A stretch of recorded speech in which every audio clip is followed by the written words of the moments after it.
నమస్తే welcome to Chandu RK news. ఇప్పుడు headlines చూద్దాం.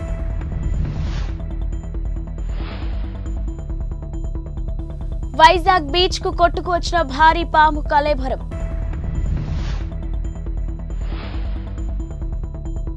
రంజీ ట్రోఫీ సెమీఫైనల్లో ముంబై జట్టుకు శ్రేయస్ ఎంపిక.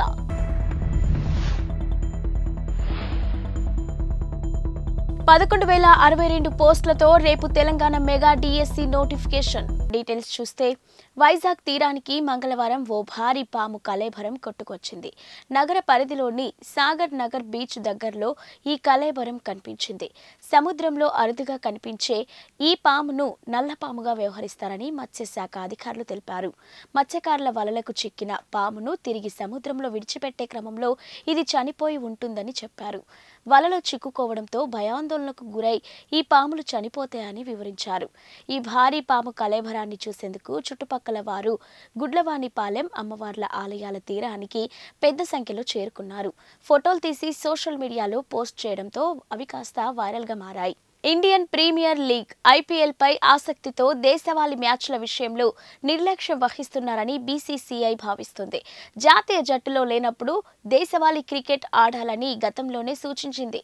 అయినప్పటికీ పలువురు సీనియర్ ఆటగాళ్లు వివిధ కారణాలు చూపిస్తూ మ్యాచ్లు ఆడట్లేదు. ఈ సూచనను శ్రేయస్ అయ్యర్, ఈశాన్ కిషన్లు విస్మరించారు. వారిద్దరిని కాంట్రాక్ట్ ఆటగాళ్ల జాబితా నుంచి బోర్డు తప్పించనుందని వార్తలొచ్చాయి. దీంతో పాటు ఖచ్చితంగా దేశవాళీ మ్యాచ్లు ఆడేలా నిబంధన తీసుకురావడంతో పాటు ఫస్ట్ క్లాస్ క్రికెట్ ఆడిన వారికి నగదు ప్రోత్సాహకం ఇచ్చేందుకు ప్రణాళికలు రూపొందిస్తున్నట్లు సమాచారం. ఈ నేపథ్యంలోనే బీసీసీఐ హెచ్చరికతో ఆటగాళ్లు దారికి వస్తున్నారు. వెన్నుగాయం కారణంగా Ranji trophy quarter final match కు దూరమైన శ్రేయస్ అయ్యర్ తాజాగా సెమీఫైనల్ మ్యాచ్ ఆడనున్నారు. శ్రేయస్ ను ముంబై జట్టు ఎంపిక చేశారు. తెలంగాణలోని రేవంత్ రెడ్డి ప్రభుత్వం మెగా డిఎస్సికి నోటిఫికేషన్ విడుదల చేయబోతుంది. మొత్తం 11,062 ఉపాధ్యాయుల పోస్టులను రాష్ట్ర ప్రభుత్వం భర్తీ చేయనుంది. దీనికి సంబంధించిన నోటిఫికేషన్ రేపు విడుదలయ్యే అవకాశం ఉంది. వాస్తవానికి ఈ రోజు నోటిఫికేషన్ విడుదల కావాల్సి ఉంది. అయితే షెడ్యూల్ ఖరారు సాఫ్ట్వేర్ రూపకల్పనకు మెరుగులు దిద్దాల్సి ఉండడంతో ఒకరోజు ఆలస్యం కానుందని అధికారులు తెలిపారు. 11,062 పోస్టుల్లో 6,500 పోస్టులు ఎస్జిటిలో ఉన్నాయి. ఇక డిఎస్సిపై నిరుద్యోగులు భారీగా ఆశలు పెట్టుకున్నారు. ఇప్పటికే దాదాపు 4 లక్షల మంది ఉపాధ్యాయ అర్హత పరీక్షకు ఉత్తీర్ణులయ్యారు. వీళ్ళంతా డిఎస్సి కోసం ఎదురు చూస్తున్నారు. మరోవైపు డిఎస్సి ప్రక్రియలో ఎక్కడా ఎలాంటి సమస్య తలెత్తకుండా అధికారులు అన్ని జాగ్రత్తలు తీసుకుంటున్నారు. ఇందులో భాగంగా సాఫ్ట్వేర్ రూపకల్పనపై అధికారులు మరింత దృష్టి సారించారు. ముంబైలోని ప్రముఖ క్యాన్సర్ పరిశోధన చికిత్సా సంస్థ టాటా ఇన్స్టిట్యూట్ ఆఫ్ కీలకమైన ప్రకటన చేసింది. ఇక క్యాన్సర్ రెండవసారి రాకుండా నిరోధించే చికిత్సను విజయవంతంగా కనుగొన్నామని వెల్లడించింది. ఈ మేరకు ఒక టాబ్లెట్ ను అభివృద్ధి చేశామని పరిశోధనా బృందంలో భాగమైన Tata memorial hospital senior cancer surgeon doctor Rajendra Badwe తెలిపారు. ఇక టాబ్లెట్ విలువ కేవలం 100 రూపాయలు అని తెలిపారు. ఈ చికిత్స కోసం ఇన్స్టిట్యూట్ పరిశోధకులు, వైద్యులు దాదాపు 10 ఏళ్లు కృషి చేశారని వెల్లడించారు. పరిశోధకులు అభివృద్ధి చేసిన టాబ్లెట్ రోగులలో రెండవసారి క్యాన్సర్ రాకుండా నివారిస్తుందని పేర్కొన్నారు. రేడియేషన్, కీమోథెరపీ వంటి చికిత్సల దుష్ప్రభావాలను కూడా 50% మేర తగ్గించే సామర్థ్యం ఉన్న ఈ టాబ్లెట్ ఉందని ఇక డాక్టర్ రాజేంద్ర బద్వే వివరించారు. ఈ పరిశోధన కోసం పరిశోధకులు ఎలుకలలో మానవ క్యాన్సర్ కణాలను ప్రవేశపెట్టారు. దాంతో క్యాన్సర్ కణితి ఏర్పడింది. ఆ తర్వాత ఎలుకలకు రేడియేషన్ థెరపీ, కీమోథెరపీ సర్జరీతో చికిత్స అందించారు. ఈ క్యాన్సర్ కణాలు చనిపోయి క్రోమాటిన్ కణాలు అని పిలిచే చిన్న ముక్కలుగా విడిపోయాయని గుర్తించారు. ఈ చిన్న కణాలు రక్తం ద్వారా శరీరంలోని ఇతర భాగాలకు ప్రయాణించే అవకాశం ఉంది. అయితే ఆరోగ్యకరమైన కణాలలోకి ప్రవేశిస్తే మళ్లీ క్యాన్సర్ వచ్చే అవకాశం ఉంది. వైసీపీకి షాక్, ఎంపీ మాగుంట శ్రీనివాసులు రెడ్డి రాజీనామా. ఇక ఏపీలో అధికార వైసీపీకి మరో భారీ షాక్ తగిలింది. పార్టీకి రాజీనామా చేస్తున్నట్టు ఒంగోలు ఎంపీ మాగుంట శ్రీనివాసులు రెడ్డి ప్రకటించారు. కాసేపటి క్రితం మీడియాలో ఆయన మాట్లాడుతూ 33 ఏళ్లుగా రాజకీయాల్లో ఉన్నాను. ప్రకాశం జిల్లాలో మాగుంట అంటే ఒక బ్రాండ్ అని చెప్పారు. 8 సార్లు పార్లమెంటుకు, 2 సార్లు శాసనసభకు, 1 సారి ఎమ్మెల్సీ పదవికి, మొత్తం 11 సార్లు చట్టసభలకు పోటీ చేశానని తెలిపారు. తమ కుటుంబానికి అహం లేదని, ఆత్మగౌరవం మాత్రమే ఉందని చెప్పారు. వైసీపీని వీడటం బాధాకరమే, అయినప్పటికీ తప్పడం లేదని అన్నారు. ఆత్మాభిమానాన్ని తనని చంపుకోలేమని చెప్పారు. ఒంగోలు ఎంపీ బరిలో తన కుమారుడు మాగుంట రాఘవరెడ్డిని నిలపాలని నిర్ణయించామని తెలిపారు. మాగుంటను వైసీపీ హైకమాండ్ దూరం పెట్టిన సంగతి తెలిసిందే.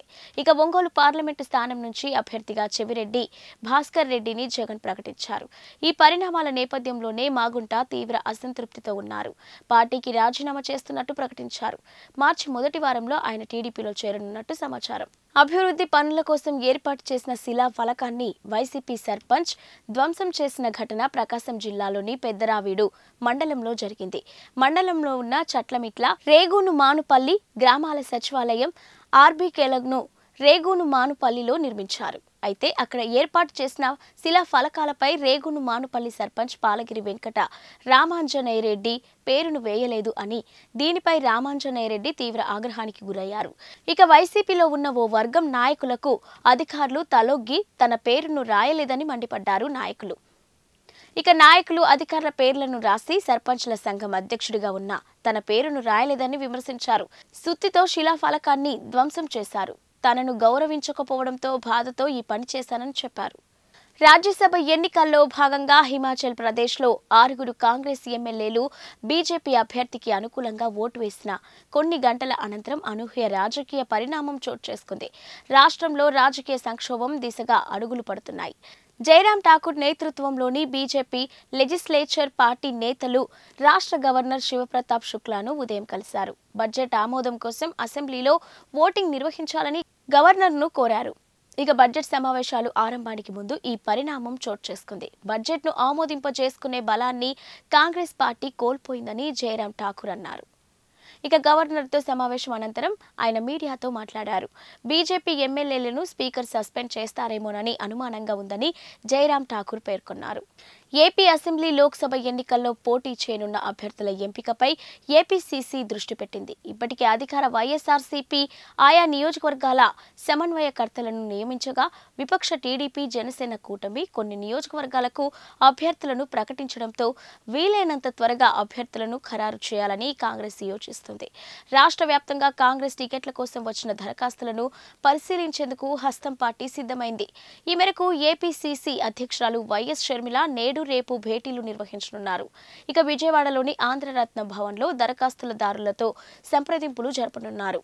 ఢిల్లీ లిక్కర్ స్కామ్లో విచారణకు హాజరు కావాలని బీఆర్ఎస్ ఎమ్మెల్సీ కల్వకుంట్ల కవితకు ఈడీ నోటీసులు జారీ చేసిన సంగతి తెలిసిందే. ఈ నేపథ్యంలో ఈ నోటీసులను సవాలు చేస్తూ కవిత సుప్రీంకోర్టులో పిటిషన్ వేశారు. గత ఏడాది సుప్రీంకోర్టులో పిటిషన్ దాఖలు చేశారు. మహిళనైన తనను ఈడీ విచారణకు పిలవడంపై ఆమె అభ్యంతరం వ్యక్తం చేశారు. తనపై ఈడీ ముందస్తు చర్యలు తీసుకోకుండా ఆదేశాలు జారీ చేయాలని సుప్రీంకోర్టును ఆమె కోరారు. ఈ పిటిషన్పై సుప్రీంకోర్టు నేడు విచారణ జరపనుంది. ఇక జస్టిస్ బేలా త్రివేది, జస్టిస్ పంకజ్ మిట్టల్ ధర్మాసనం పిటిషన్ను విచారించనుంది. మరోవైపు ఇదే స్కామ్లో కవితకు సిఆర్పిఎస్ సెక్షన్ 40A కింద సిబిఐ నోటీసులు ఇచ్చిన సంగతి తెలిసిందే. ఈ కేసులో ఇప్పటివరకు సాక్షిగా ఉన్న కవితను సిబిఐ నిందితురాలిగా మార్చింది. దీంతో ఈ కేసులో కవితకు ఉచ్చు బిగిస్తుందనే ఊహాగానాలు ఎక్కువయ్యాయి. అయితే ముందే నిర్ణయించిన కార్యక్రమాల దృష్ట్యా విచారణకు హాజరు కాలేనని సిబిఐకి కవిత లేఖ రాశారు. గతంలో ఇచ్చిన సెక్షన్ 160 నోటీసుకు 41A నోటీస్ పూర్తి విరుద్ధంగా ఉందని లేఖలో ఆమె పేర్కొన్నారు. ఇది తన ప్రజాస్వామిక రాజ్యాంగ హక్కులకు భంగం కలిగిస్తుందని చెప్పుకొచ్చారు. Namibia cricketer Jan Nicol Loftie Eaton చరిత్ర సృష్టించాడు. కేవలం 33 బంతుల్లోనే సెంచరీ బాదాడు. దీంతో టీ20 ఫార్మాట్లో అత్యంత వేగంగా సెంచరీ నమోదు చేసిన ఆటగాడిగా జాన్ నికోల్ అవతరించారు. ఇక మంగళవారం నేపాల్తో జరిగిన మ్యాచ్లో ఈ రికార్డును నెలకొల్పాడు. అతడి ఇన్నింగ్స్లో 11 4లు 8 సిక్సర్లుగా ఉన్నాయి. మొత్తంగా 36 బంతుల్లో 101 పరుగులు చేశాడు. టీ20లో అంతకుముందు 34 బంతుల్లోనే సెంచరీ నమోదు చేసిన నేపాలీ ఆటగాడు కుషాల్ మల్లా కళ్ల ముందే జాన్ నికోల్ రికార్డును తిరగరాయడం గమనార్హం. ఇక 2023లో మల్లా కేవలం 34 బంతుల్లో శతకం బాదాడు. నెదర్లాండ్స్ కూడా ఆడుతున్న ట్రై సిరీస్లో భాగంగా ఈ మ్యాచ్ జరిగింది. కీర్తిపూర్లో Tribhuvan university international cricket ground వేదికగా జరిగిన ఈ మ్యాచ్లో జాన్ సెంచరీతో నమీబియా నిర్ణీత 20 ఓవర్లలో 206 పరుగులు చేయగలిగింది. కాగా లక్ష్య ఛేదనలో నేపాల్ విఫలమైంది. 18.5 ఓవర్లలో 186 పరుగులకు ఆ జట్టు ఆల్అౌట్ అయింది. ఇవి ఇప్పటివరకున్న బులెటిన్ అప్డేట్స్.